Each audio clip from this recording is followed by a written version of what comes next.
Lube your nuts with Big Ben's nut sauce. Gross. Okay, so It is the best. what are you talking about? You got to lube your nut. The nut of your guitar needs lubing. God bless you. Needs to Okay. be slippery. Slippy. So we're talking about all these other things, that being one, to keep your guitar playing better, in tune, and more funnable is what I'm going to call it. Just the funnable nature of the guitar is not there when it's not in tune. It is a lot more funnable when it's I in just tune. created a thing. It's my new thing. There's some amazing, like when you hit a chord and it's just all perfectly in tune, you didn't play a third because thirds are dumb. It's kind of amazing. Well, we were shooting demos in here the other day, and like I was having a problem tuning one of the guitars. It was a Telecaster, and I think there's some intonation issues on it, and I got it in tune to play the demo without taking the time to fix the into. We just did that later. But it happens. And so let's go back to lubing. Why do you think we should lube our nuts? Because somebody didn't cut them right in the first place. God bless you. But one of the biggest tuning problems is your string is getting hung up in the nut, because even if you don't bend it, when you push it down, it moves a tiny little bit. Yes. And then if it doesn't go all the way back to where it started, suddenly you are out of tune. So it's the lubing. It's also just making sure the file is done properly. That's right. If you hear that little bing sound every once in a while, that bing, that the little bing, you've heard it before. You don't know what it is sometimes. You've heard the bing. That's what it is. It's getting caught up on that nut up there. The acoustic, your saddle can do it too. Shadow. Your saddle, it's the same thing. Just it's like I was thinking Clerks too, like the bottom mouth part thing. I was like, that's the bottom. This is. Sorry. It's having a flashback. The movie's terrible, and I love it. I love Kevin Smith. I think he's wonderful. God. That's all going through my head. No, that's now even saddle on electric guitars. That's the thing I was just talking about a minute ago. It's huge. Well, I mean, I was joking in the beginning about the Big Ben's nut sauce, but it is really actually like awesome stuff. Yeah, it's awesome sauce. What I have found is not even just going out of tune or being in tune on the saddles. I mean, obviously, if they're not set right, like in electric guitars, your intonation, your tuning, and everything is weird. But it gets to where it rusts or tarnishes, and then it is like sawing your string in half slowly. If you're breaking the same string every time down at the nut, you probably would benefit from smoothing that out and maybe putting a little If you're breaking a sauce in string there. too, check your pick as well. A lot of people play with picks that are as old and you're sort of Jagged. sawing it. That's a Jagged. small thing. But no, and back to electric guitars with the saddles as well. There's so many issues, especially if you're a Fender player and you like offsets like Jaguars or Jazz Masters. Those saddles are not good. So you might want to change them. And if you don't want to change them, you want to keep it vintage, like I have a lot on my vintage guitars, it's vintage. Just be aware of where it's sitting. Make sure it's set safe. If you need to just touch it a little bit, like with a little piece of something to make it smoother. Yeah, a little bit of you can do that. Sandpaper. It's okay. It's okay. It is okay. Because like even Telly's, like the brass saddles, you wear the groove, and sometimes it gets sharp and it gets weird things, and No, so like It's just weird. those are huge parts of the guitar, and like you can get into a whole other smorgasbord of things. Let's jump in. One more thing before we move from that part. You know what you should probably lube on Fenders is the string trees. Golly gee, like I never do that. Do you do that, Tom? Sometimes I do, because especially if you have a crazy break angle right there, like it definitely wears on that string, and it can get caught up there too. That's a good idea. And the break angles too, speaking of that, with acoustic guitars, if you have a slotted headstock, you notice the break angle is slightly higher, and then versus a flat head on your, in particular Taylors do this, it accentuates the bass. Sometimes the bridges even move further back too in a smaller body. But you'll notice that it's a harder guitar to string with the slotted headstocks, much harder. They're slipping a lot up there anyway, so it's a weird combination of that, and if your nut is not set right, you're gonna have some issues. Sure. This is one that gets me, and not on slide headstocks, and talking about the angle. People will tune, and it happens more than you think, people string them backwards. So like instead of going inside around the posts, it's going outside, which makes that angle way more severe, which makes it obviously it's wearing on your string more, but it also can give you tuning issues as well. There's so many issues. So many issues. But the best is when I start, even a standard guitar, I start tuning it up and someone's strung it backwards. I'm like, oh, Or those, and suddenly you think you're loosening and you're tightening, or those you know. Fender bass tuners that Oh my are God. backwards just to mess with you on the vintage style ones. You're like, dag nabbit. The thing, when I think about all these things, and I do this quite often, then it's kind of amazing to me with all the little parts and systems that any guitars work and are right. You know what I mean? No sense. But they are, especially the old ones. And you're like, oh wow. Well, especially considering, even with electric guitars, you got to remember they're wood. You know, and the whole idea of like these pieces of wood being put together, and they're bending and they're moving, they're cracking, they're shaping, they're getting dry, they're getting moist throughout. It's the fact that they stay working and don't fall apart is pretty awesome. So some of it's true. These manufacturers have figured it out. Now, talking about like, what do you do with an ABR bridge? Some people like to wrap it over. That's a whole different thing. A top wrap, if you will. The top Do you wrap, do it? I do sometimes, and then sometimes I don't. I don't know which I like better, honestly. But I think the top wrap looks cooler. I saw one where it was half top wrap, half regular wrap. Wow. Was the high part? Hybrid wrap. Hybrid wrap. Hybrid. I could see that, man. I could see doing that. I could probably make an argument for either way, but I could, you know. That was Derek kinda neat. speaking off camera, if you don't know who that is. So Derek and I were both D-man. at a special event last night with the master Kevin Sorbo. Hercules, if you don't know who that Hercules is. himself. It was one of my wife's like political things. She's into politics, and she's a politician, I guess you call it. A mayor. Mayor. Mayor. Juan Not to be Mayor. confused with wine. Yes. No, so it's Kevin Sorbo was the thing. I was like, I don't go to any of these events. I don't really care. But she's like, Kevin Sorbo's going to be there. I'm like, I got to be there.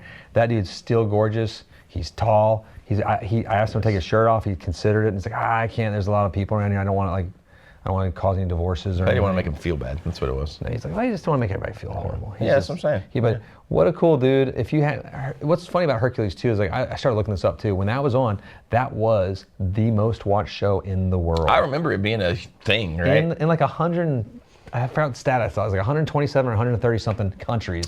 #1 show. It was like Baywatch was for a minute. Hercules and Xena. Yeah, Hercules. And occasionally, I think there's a crossover. There was a crossover right? thing, and like Lucy Lawless, and I mean.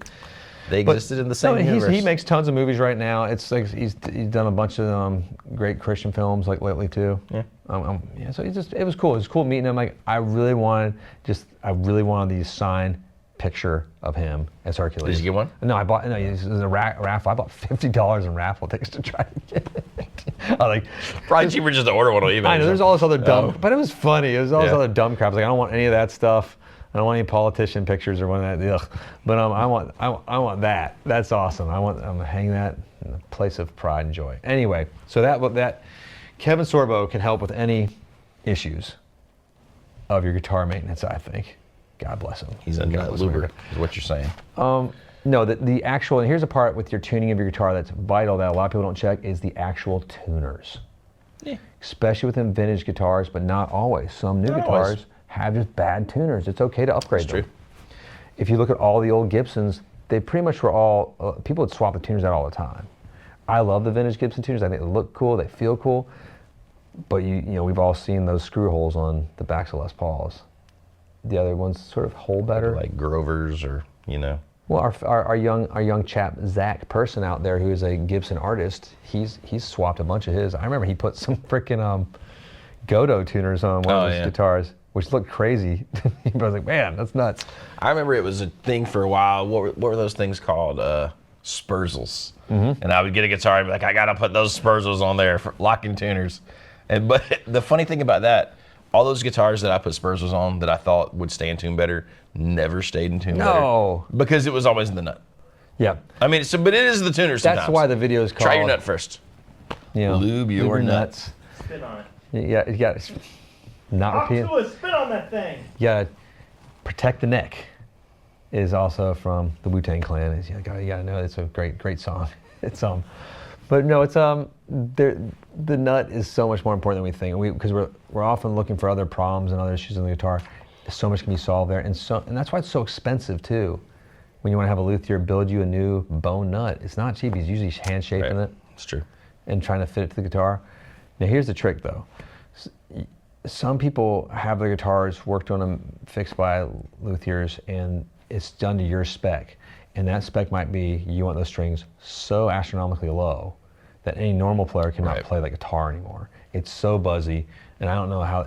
We've seen so many guitars, in particular Martins, that this happens to.